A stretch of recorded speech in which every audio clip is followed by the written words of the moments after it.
Jangan lupa like, comment, and subscribe channel YouTube TVRI Bengkulu dan nyalakan lonceng notifikasinya.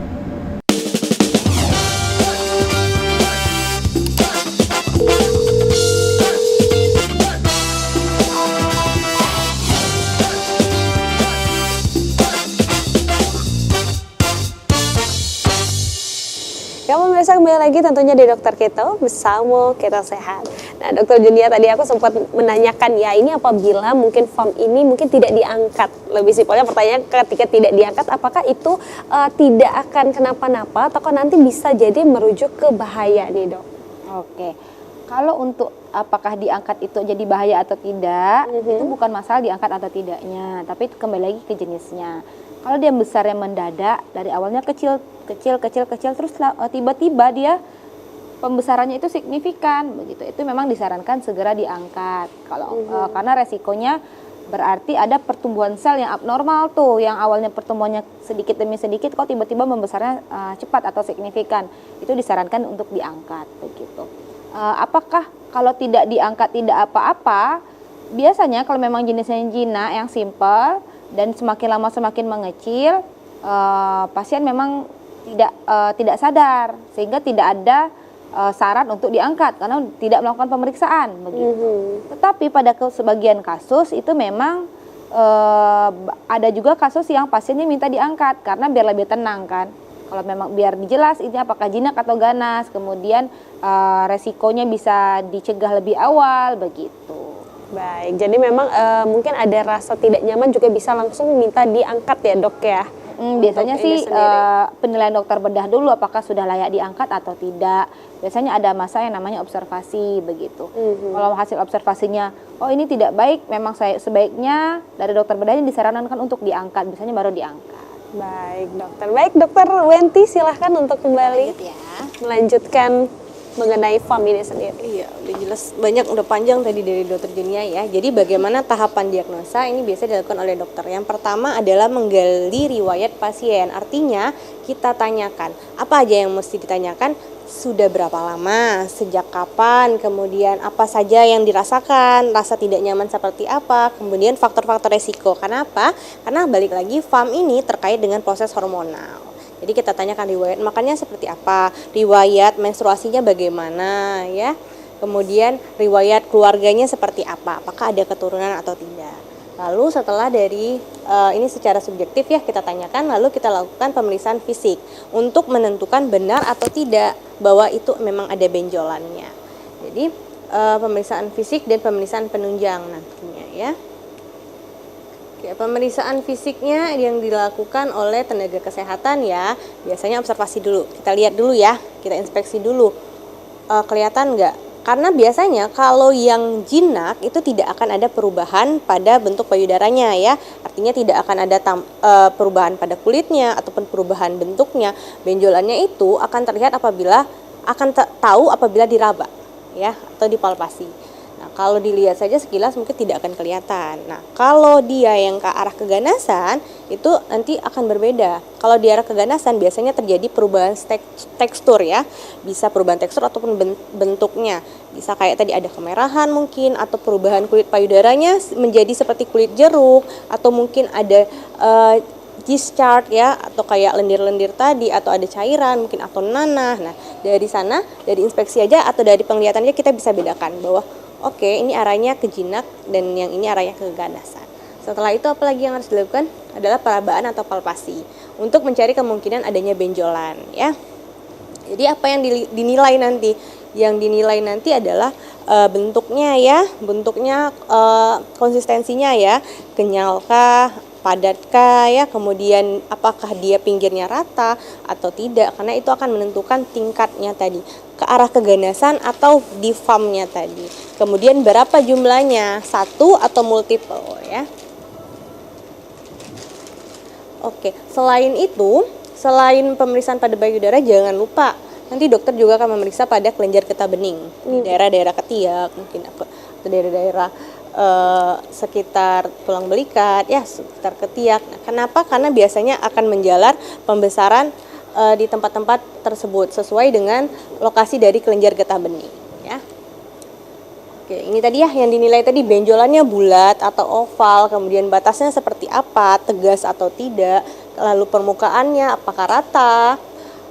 Ini tadi ya, dia mobile artinya masih bisa digerakkan atau tidak, karena itu akan menentukan ini ke arah keganasan atau ketidak ya. Kemudian single atau multiple, lalu apakah ada pembesaran berjalan lambat ya. Nah dok, untuk pembesarannya sendiri itu ada nggak sih mungkin jangka waktu yang bisa dikatakan normal ini adalah FAM atau mungkin itu di luar dari FAM itu sendiri? Ada waktu-waktunya? Ya, kalau yang dikatakan FAM biasanya pembesaran, kalaupun terjadi pembesaran dia tidak dalam waktu cepat ya. Cepat ini misalnya dalam 1 bulan itu tiba-tiba membesar signifikan. Nah, itu udah ke arah keganasan ya. Kemudian biasanya pun pembesarannya tuh mungkin 10 tahun lagi atau 5 tahun lagi atau bertahun-tahun, atau dia bisa hilang, timbul sesuai dengan hormon tadi ya. Jadi diagnosa ini satu lagi, diagnosanya berdasarkan pemeriksaan fisik ya. Pemeriksaan lanjutan ya. Jadi ada mamografi, ada USG sama biopsi. Nah, mamografi ini biasanya pada wanita berusia di atas 40 tahun ya. Diambil ya, kalau kata dokter Junia tadi kayak ronsennya payudara. Nah, inilah namanya mamografi. Nanti kita ada gambarnya kok. Lalu ada USG payudara, ini yang pada umumnya dilakukan adalah USG ya, untuk menilai besarannya, kemudian menilai bentuknya nanti ya. Kemudian setelah itu boleh dilakukan biopsi nanti untuk diagnosis lebih tepatnya lagi ya.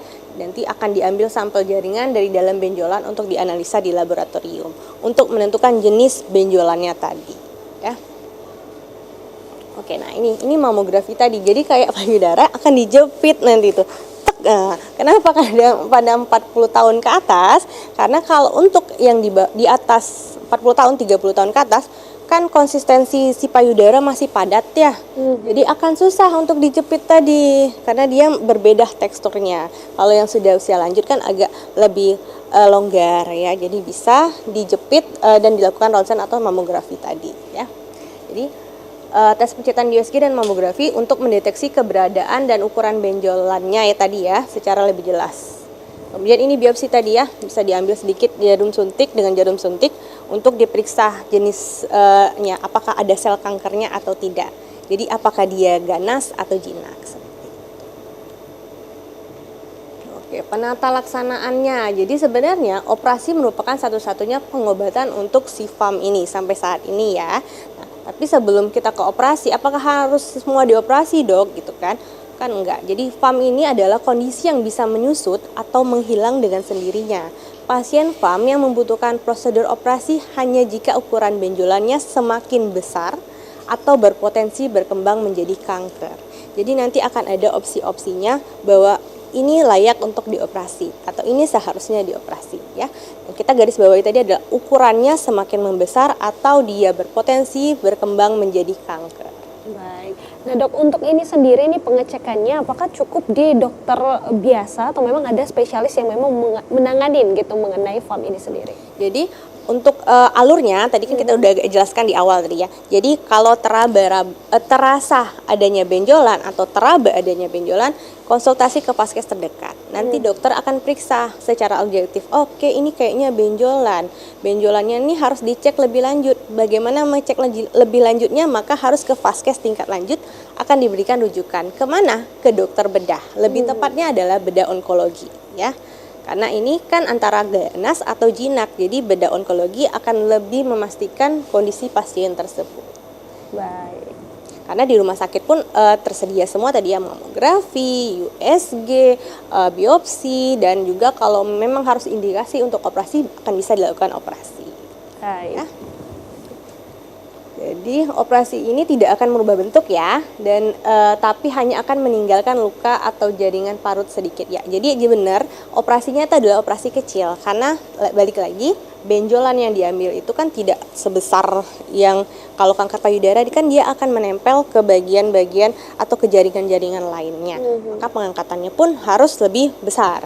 Kalau ini kan tadi konsistensinya padat, kenyal, dan dia mobile biasanya kan, tidak menempel ke mana-mana. Jadi kalau kita ibaratkan kelereng, yang diambil tuh kelerengnya aja. Jadi nanti akan ada goresan, kayak luka-luka jaringan parutnya aja paling, nggak terlalu besar. itulah yang biasa dilakukan operasinya. Jenis-jenis operasinya ini nice to know aja sebenarnya ya. Ada 2 biasanya, lumpektomi sama krioterapi. Jadi kalau yang krioterapi itu dia dibekukan dulu si benjolannya tadi, lalu dihancurkan jaringannya. Lebih seperti itu. Nah ini dia intervensi bedah biasanya dilakukan ini indikasi-indikasinya ya untuk kapan yang tepat FAM ini diangkat ya. Yang pertama memiliki diameter lebih dari 5 cm. Artinya kalau kurang dari sentimeter dan tidak ada kecenderungan ke arah keganasan, boleh diobservasi dulu ya. Lalu membesar secara progresif tadi ya, tiba-tiba membesar dia dalam 1 bulan dari 1 cm jadi 5 cm misalnya, kan itu kan lumayan signifikan ya, cepat dia. Kemudian mengganggu pasien misalnya karena nyeri, jadi boleh dengan indikasi pasien nanti karena terasa tidak nyaman atau mengganggu kualitas hidupnya ya. Kemudian menyebabkan distorsi parenkim payudara, membuat deformitas payudara yang mengganggu secara kosmetik.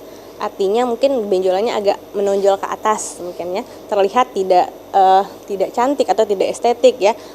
Tentu akan mengganggu si pemilik payudara ya. Boleh untuk diindikasikan, oh diangkat aja dok, seperti itu kan. Kemudian memiliki massa multiple atau bilateral. Maksudnya di sini adalah si benjolannya itu tidak hanya 1, tapi lebih dari 1 ya, bisa 2, bisa 3. Bilateral itu bisa kanan dan kiri. Artinya tidak hanya 1 sisi payudara ya, bisa kedua sisi payudara juga kena. Kemudian memiliki massa yang persisten tanpa regresi, tampak hiperselularitas, trauma pada USG ya. Jadi ini nanti dari pemeriksaan dokternya, oh kira-kira ini kayaknya bagusan di ini ya, diangkat nih karena cenderungnya bisa berbahaya seperti itu dari USG-nya tadi. Kemudian misalnya memiliki gejala yang mengarah pada keganasan, muncul discharge, karena pada normalnya tidak akan muncul discharge ya. Kemudian terjadi perubahan bentuk atau perubahan tekstur pada payudaranya tiba-tiba. Nah, ini kan cenderung ke arah keganasan, akan lebih baik kalau kita angkat. Kemudian disertai kelainan genetik atau penyakit lain yang beresiko tinggi untuk keganasan payudara. Tapi balik lagi, bila lesi FAM masih berukuran kecil tetapi pasien ingin segera menjalani pembedahan, maka dokternya akan menyarankan diobservasi dulu. Observasinya berapa lama nih? 3-4 bulan ya, sebelum dilakukan intervensi. Jadi tentu kita akan memberikan opsi bahwa oke, kita nilai dulu, kita lihat dulu. Kalau tidak ada perkembangan yang signifikan, apa selanjutnya, tahapan selanjutnya, maka dokternya nanti yang akan menyarankan. Baik, nah dokter tadi kan sempat menyampaikan ya bahwa memang untuk FAM ini sendiri akan berada di area payudara itu sendiri. Tapi tadi ada juga observasi dengan maksudnya getah bening gitu ya. Berarti di area ketiak juga diperiksa. Itu apakah mungkin FAM itu akan berada di bagian ketiak juga dokter? Tapi tahan dulu, nanti kita akan kembali lagi tentunya setelah jeda berikut ini, tetap di Dokter Kita.